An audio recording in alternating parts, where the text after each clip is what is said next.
Hey everybody, this is Father Warner. We are in Saturday of the fourth week of Lent, and our text today is taken from Jeremiah chapter 11, verses 18 to 20. I'm going to focus on that. I'm not going to focus on the Gospel of John. By the way, in case you would like a teaching either taken from the Gospel of John or this teaching in Jeremiah, go to my blog, pottypadre.com, pottypadre.com. I also have a section on food, on travel, on opinions. There's a whole range. There are more than I think 3,000 or 4,000 articles that I have written over the past several years. But coming to Jeremiah chapter 11 verses 18 to 20, and when you read, the Old Testament prophets with a New Testament mind, especially our mind in the year 2024, then you begin to sometimes look at the text and you think, oh my goodness, these prophets were very hateful, very wrathful, very petty, very vengeful. But they were not. You see, don't often, as we do, shoot the messenger because we don't like the message. And the message of God through the prophet Jeremiah was one that his own people could not stomach, neither could the people at the time of Jesus. So understand why God sometimes, or his message, sounds rather wrathful. You see, for 6 centuries, God kept his covenant. We know this. Now, 6 centuries is not a short period of time. For 6 centuries, he says it in chapter 11, verse 4 of today's text, I will be your God, you will be my people. But we know, even from chapter 11, that they went after Baal. Baal was also was known as the Lord of Dung, D-U-N-G, or the Lord of Flies. Sometimes our choices in life, we'd rather go after dung because it's, masqueraded and covered with glitter. And the people of Israel did exactly this.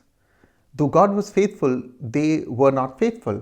Now, it is in this context that God sends Jeremiah to prophesy that if they do not change, they will bear a very heavy price. And guess what?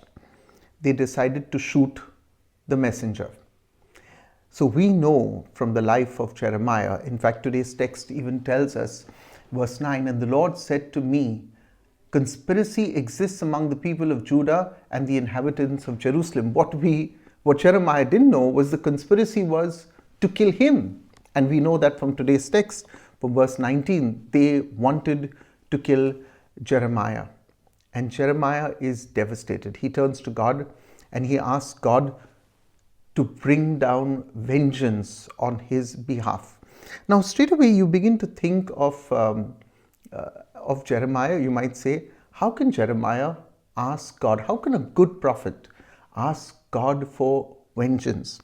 Now, what strikes me is, yes, it's true. But did God have no cause? Did Jeremiah have no cause to think this way? I mean, we tend to negate all the placation that God did to placate his people, to win them over. We tend to forget all the sufferings of Jeremiah, and we judge people by a moment of a lapse of judgment or a moment where they gave in to anger. There was sufficient reason. Now, it's very interesting to see this also, that Jeremiah did not become judge, jury, and executioner. Even though he discovers in verse 19, there is a plot. They say, let us destroy the tree with its fruit. Let us cut him off from the land of the living. Jeremiah doesn't say, God, let me go and kill all of them. No. He leaves vengeance to God. Romans tells us this, the book of Romans, vengeance is mine, says the Lord. He doesn't execute vengeance himself. So clearly we see what are called the 6 lamentations. Today is the first lamentation. Verse 20 is the first of those 6 lamentations that you are going to hear in the prophet Jeremiah. And it is always marked with these words, for to you I have committed my cause. Those words sound very familiar. Into your hands I commend my spirit, says Jesus. When you look at the life of Jesus and Jeremiah, the similarities are abounding. I mean, besides the fact that both of them begin with the English letter of the alphabet J in English, not in Hebrew or Greek. But look at where they both came from. Jeremiah, we know from verse 21 and also at the start of this book, came from a small nondescript village called Anathoth. Jesus came from Nazareth. What good can come out of Nazareth? That's the way they looked at Nazareth. And yet God sent his only son as he picked a very reluctant Jeremiah. Remember, Jeremiah didn't want this job. He said, Lord, I'm only a youth. Why pick me? But God sends Jesus, and he sends his prophet Jeremiah with a message that he loves the world. Remember, the starting point of God is not wrathful. The starting point is always, I love you. But we spurn the message and we kill the messenger. In Jeremiah, they wanted to kill him. In the case of Jesus, they did kill him. They did. And as we can see very clearly, Jeremiah turns to the Lord. He doesn't take vengeance. He allows God to do what God must do. I know many of us suffer from, and I use the word suffer, we suffer from pain because people who we have been kind to have often treated us badly, and sometimes it's the same person again and again. And we have thoughts of vengeance. We want to get back. I'll show you. I'll get back at you. Don't do that. Don't do that. It'll destroy you. Say those words that we read in the prophet, in St. Paul's letter to the Romans, chapter 12, verse 19. Vengeance is mine, says the Lord. And that's exactly what Jeremiah turned to. I want to tell you that God did have his vengeance, because we read in verse 21, the Lord took, let me read that to you, verse 22. It sounds very harsh. Let me read it to you. Therefore, thus says the Lord of hosts, I am going to punish them. The young men shall die by the sword, their sons and their daughters shall die by famine, and not even a remnant shall be left of them.